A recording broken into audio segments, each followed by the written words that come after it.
Global economy में पैसा असल में एक देश से दूसरे देश कैसे जाता है? आज हम उन 3 बड़े आइडियाज को समझने वाले हैं जो इस पूरे खेल को कंट्रोल करते हैं। Capital account convertibility, J curve और फॉरेन एक्सचेंज रिजर्व्स। चलिए देखते हैं कि ये कॉन्सेप्ट्स कैसे किसी भी देश की किस्मत तय करते हैं। ये सब कुछ एक बड़े सवाल पर आकर रुकता है।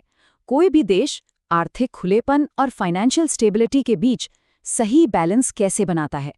यही वो चुनौती है जिसका सामना हर देश करता है कि विदेशी निवेश को आने दें या अपनी अर्थव्यवस्था को बाहरी झटकों से बचाकर रखें। अब आप सोच रहे होंगे कि ये सब किताबी बातें हैं। बिल्कुल नहीं। ये कॉन्सेप्ट सीधे तौर पर हमारे निवेश, हमारी नौकरियों और यहाँ तक कि जो सामान हम खरीदते हैं उनकी कीमतों पर भी असर डालते हैं। आइए देखते हैं कैसे। देखिए, ये टॉपिक हर लेवल पर ज़रूरी हैं। स्टूडेंट्स के लिए तो ये एग्जाम में बार बार आते हैं, मैनेजर्स के लिए ये ग्लोबल मार्केट को समझने में मदद करते हैं और सरकारों के लिए तो ये उनकी पूरी आर्थिक नीति की नींव है। तो चलिए शुरू करते हैं हमारे पहले कॉन्सेप्ट से, कैपिटल अकाउंट कन्वर्टिबिलिटी या शॉर्ट में कहें तो CAC।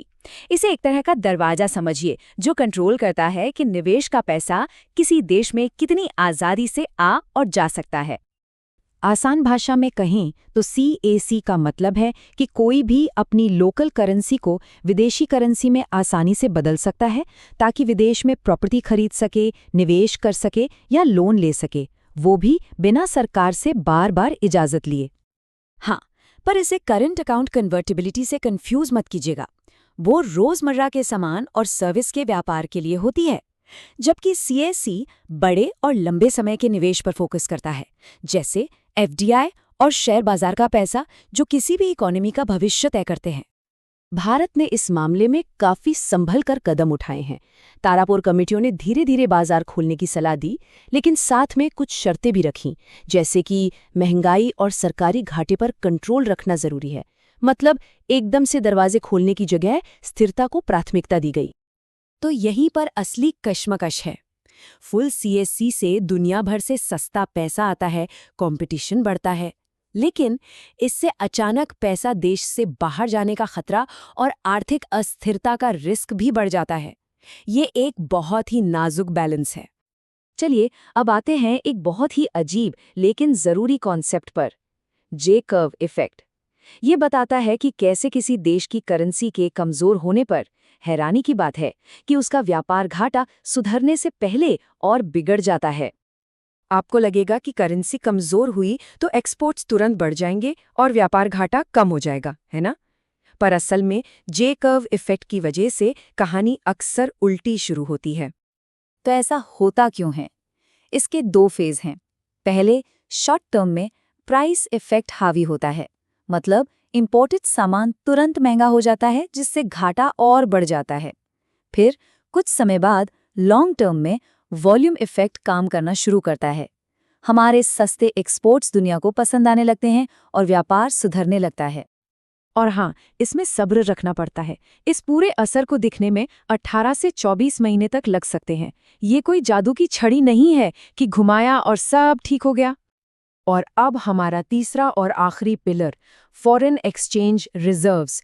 ये किसी भी देश का फाइनेंशियल सेफ्टी कवच है। यही वो चीज़ है जो एक देश को आर्थिक तूफानों में डूबने से बचाती है। तो ये फॉरेक्स रिजर्व्स हैं क्या? सोचिए, ये एक देश का इमरजेंसी फंड है जिसमें विदेशी करेंसी, सोना और दूसरी कीमती चीजें रखी होती हैं। इनका मुख्य काम देश की करेंसी को स्थिर रखना और किसी भी फाइनेंशियल संकट को टालना है। तो इसके फायदे क्या हैं? बहुत सारे। एक देश अपनी करेंसी को गिरने से बचा सकता है, संकट के समय इसका इस्तेमाल कर सकता है, निवेशकों का भरोसा जीत सकता है और बेहतर क्रेडिट रेटिंग भी पा सकता है, जिससे उसे दुनिया से सस्ता कर्ज मिलता है। लेकिन जैसा कहते हैं, हर चीज की एक कीमत होती है। इतने बड़े रिजर्व्स रखने का मतलब है कि बहुत सारा पैसा कम रिटर्न वाली विदेशी चीजों में फंसा हुआ है, जबकि वो पैसा देश के अंदर प्रोजेक्ट्स में लग सकता था। इसके अलावा महंगाई को कंट्रोल करने का खर्च भी होता है। सिर्फ भारत की बात करें तो इस अवसर लागत का अनुमान लगभग $32 अरब सालाना है। जरा सोचिए, इतना पैसा अगर देश में स्कूल, अस्पताल या सड़कों पर लगता तो कितना फर्क पड़ता। तो ये 3 अलग अलग कॉन्सेप्ट्स, CAC, जे कर्व और रिजर्व्स, ये आपस में जुड़े कैसे हैं? असल में ये एक ही बड़ी आर्थिक पहेली के 3 अहम हिस्से हैं।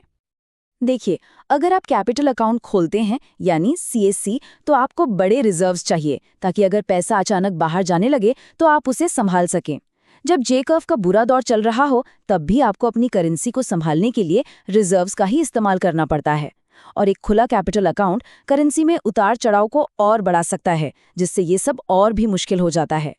तो इन तीनों ताकतों, पूंजी का आना जाना, व्यापार का संतुलन और देश के रिजर्व्स के बीच सही बैलेंस बनाना ही मॉडर्न इकोनॉमिक पॉलिसी की सबसे बड़ी चुनौती है। ये एक बहुत ऊंचे दांव वाला खेल है जिसमें कोई आसान जवाब नहीं होता। तो आखिर में ये सवाल बचता है, इस अनिश्चित दुनिया में क्या एक बड़ा फाइनेंशियल कवच हमेशा बेहतर होता है? ये एक ऐसा सवाल है जिसका जवाब हर देश को अपने हालात के हिसाब से खुद खोजना होगा। हमारे साथ जुड़ने के लिए धन्यवाद।